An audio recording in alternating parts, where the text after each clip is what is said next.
Any change, man?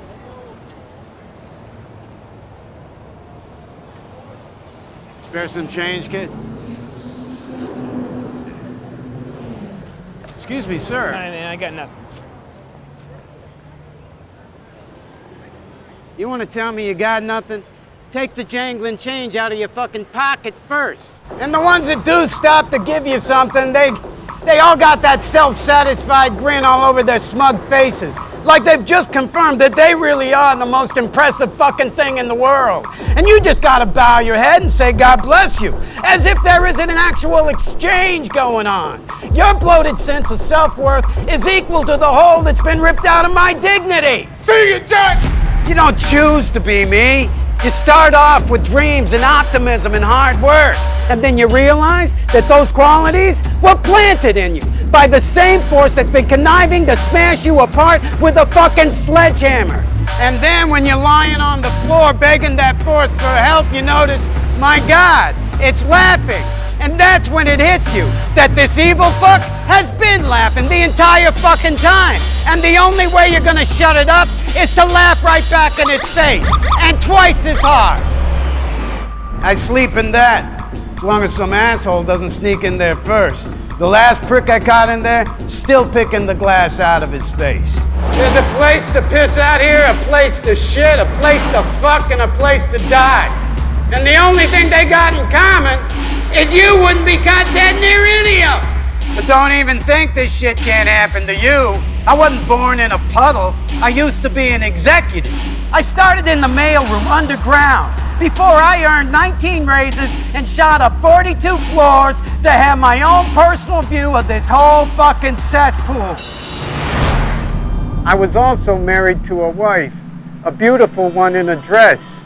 She smelled like my mother. She'd kiss me whenever I wanted, and she cried when I was sad. I even ran for mayor once a few years ago. It wasn't my idea. If it was up to me, I'd just tell everybody to go fuck themselves.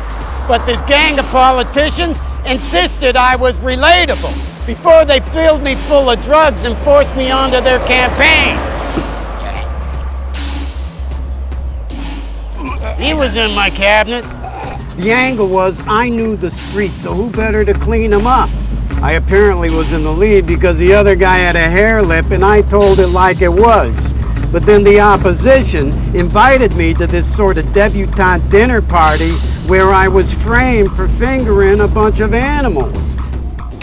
The smear campaign was too much for my wife, and she blew herself up at a press conference.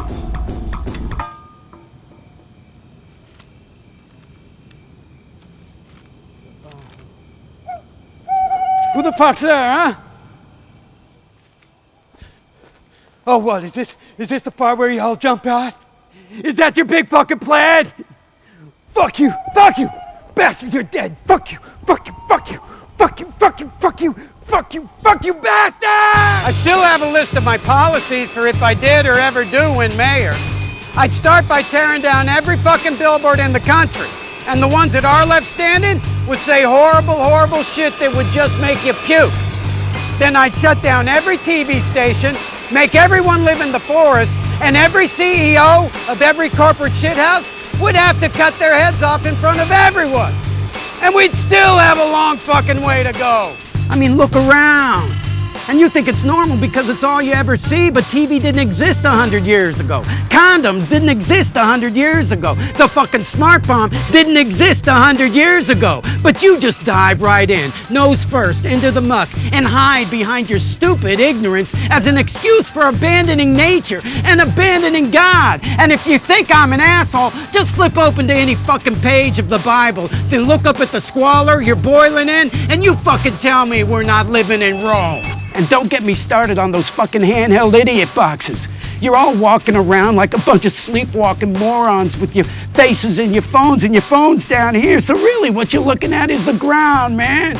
And they got you living your entire life staring into this little mirror where you just marvel at your own drooling reflection and your ego bathes in itself and your whole fucking life goes by in a meaningless blip. And even that blip is shorter now, and it's because of that fucking phone. Because it's pumping toxic waves of DNA mutating crap into your body and filling your prostate and your tits and your brains with cancer. And it's doing it at all times around the fucking clock, even while you're asleep. And why? So you can delete your fucking email.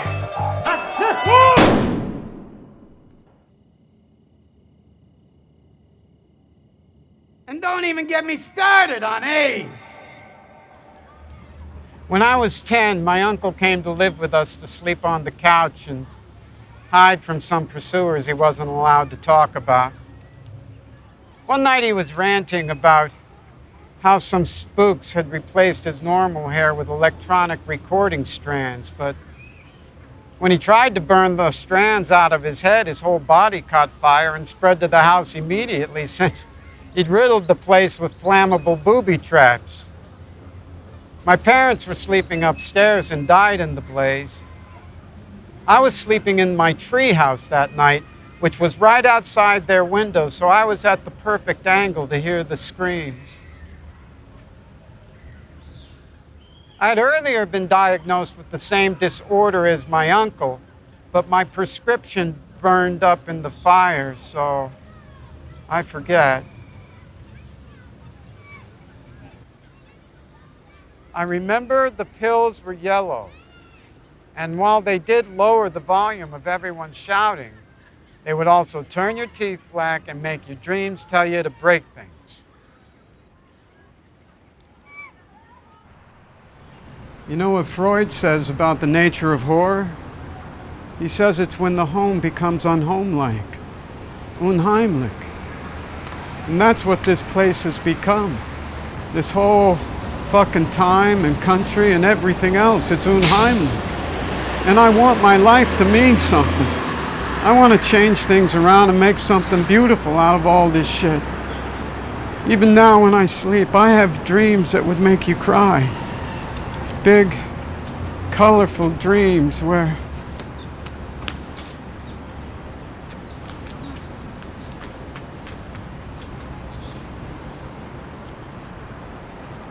that's my daughter.